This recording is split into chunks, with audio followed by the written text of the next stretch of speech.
Hey everybody, welcome back to Barbecue by Biggs. I'm Aaron and today we're tackling turkey. That's right, we got a 22-pound turkey that we're gonna spatchcock and smoke up in the Yoder YS640. If you wanna see how this bird turns out, come along with us. Stay tuned.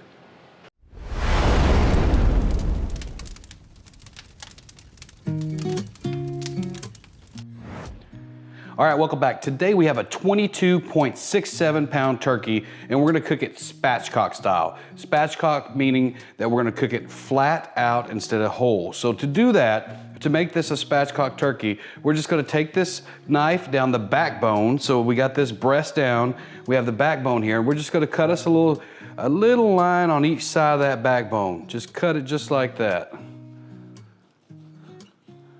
Cut that right down.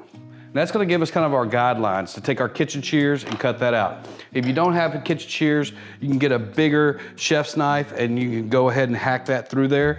But man, I tell you, these kitchen shears make life a whole lot easier when you're doing spatchcock chicken or spatchcock turkey.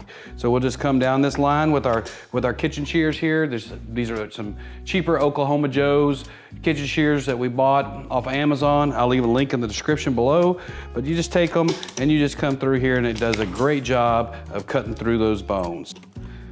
And these bones on the turkeys are a whole lot larger than the ones on a chicken, so it takes a little bit more force. So if you're using a knife, it is gonna take some force to get through them, but these kitchen shears get you right through there.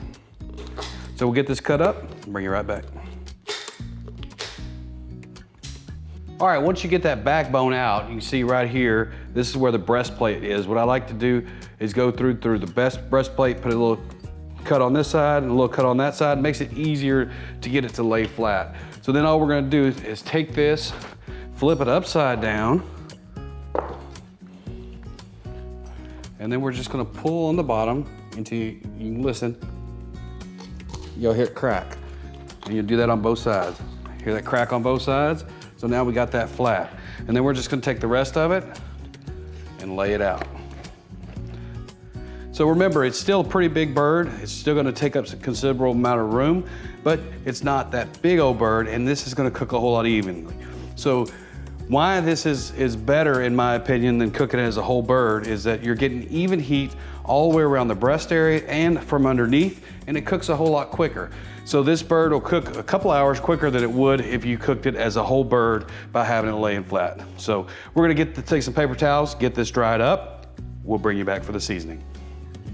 Now for this particular cook, we're not really looking for that beautiful turkey skin because we are gonna use this for other stuff, but we are gonna cook it just like we would if we were gonna eat the skin. Now again, we cook turkeys all the time, we cook chickies all the time, and we add that stuff into other meals. So that's what this turkey is gonna be. We're gonna cook it up and then we'll add it into turkey and dumplings. We'll make some turkey salad with it. We got some good things planned for this, so we'll walk you through it.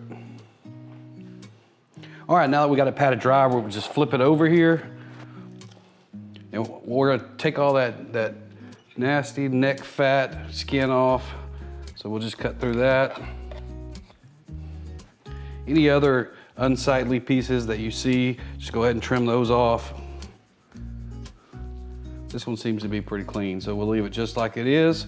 We can go ahead and get our seasoning on. So we got it flipped over on the bottom side and it is still kind of wet underneath. We didn't get it as dry as we did the front, and we'll dry the front off again when we flip it over. But we're gonna go on the back side with the Uncle Steve's Shake South Texas Red. Works real good on chicken. And on the front side, we're gonna use PS Seasonings Cockadoodle Brew. Now we'll leave links in the description below if any of y'all are interested in those rubs. You can use anything that you want to on these. The South Texas Red has a little bit more kick to it, so we're gonna put it on the back side, and then the other one will go on the front side. Again, we're not gonna use the skin for anything, but we will make sure that we prepare that just like we would if we were going to. So you just want that real thick in there. Try to get it in the crevices. Don't forget underneath the wings. And that Uncle Steve's South Texas Red, as you can see, has some pretty good chunks in it. All right, we'll flip it over and get the front done. So on top, since we took all the moisture out, we're gonna add some moisture back, but it's gonna be oil. That oil is gonna do two things. It's gonna allow that skin to get crispy, and it's gonna allow our rub to stick to this bird. Now, I don't usually like to use oil on beef, but it really does a good job of getting into that chicken skin, allowing you to have a binder and make it to where that chicken skin crisps up beautifully. So again, we're going on with that cockadoodle brew, and we're just gonna put that on liberally. Make sure you get up underneath those wings, underneath the drumsticks. We'll just put them on there. All right, we got it good and rubbed up, pat that in, ready to go out on the smoker. Again, we're gonna get that smoker warming up right now to 275 degrees. We're just gonna put this on a carrying plate and get it out there onto the smoker. So we'll meet you guys out there. All right, we're rolling at 275 degrees. We took the top shelf out of the Yoder. We're gonna cook it on the bottom. Get this thing set in here. We do have a probe in here in the top. It's a good thing about a Yoder. It has these probes that you can tell what it's doing from the inside of the house. So we'll get that hooked up as well. Put it at 275 degrees. No sweat, we'll see you then. All right, we're at hour 3 on this turkey cook. We're gonna check in and see how it's doing. So we've been rolling along about 275 for about 3 hours now. Let's see what this thing looks like. Oh yeah, the color's looking good. Let me bring you in and let you look at it. You see it starting to get that brown around the edges. Yeah, that color's looking good. All the seasoning is set on the skin. Coming along nicely. So we'll roll along. The internal temperature's right around 120 degrees. Looks like we just got a little bit left, maybe about an hour or so, and this thing will be done. So we'll bring you back when it is done. See you then. All right, after 5 hours, our internal probe's showing 162 degrees, right about where we want it to be.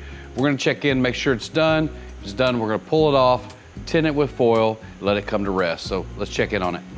So this Yoder YS640 has been humming along 275 degrees for about 5 hours, and man, it is looking good. So this probe here shows about 162. We'll check, make sure that we're right where we need to be. We're 163 there, down deep in that breast, right about 163 there too. So it's good to come off. Let me get you in there and let you look at this color of this thing. Color looks great. Skin looks great. Man, that is a great looking turkey. Can't wait to get a taste of that thing. Skin looks good. Let's get a bite of this.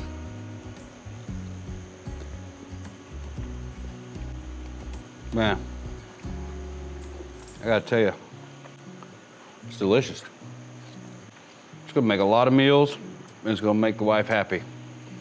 So I tell you what, took a long time. It was a big bird. Normally a 17, 18 pound bird only takes a few hours. This one took 5. But I tell you, it's gonna be worth it, because you know what? I got 22 pounds of turkey that I can shred up, cut up, put in the other stuff. Thanks for joining us. See you guys on the next cook.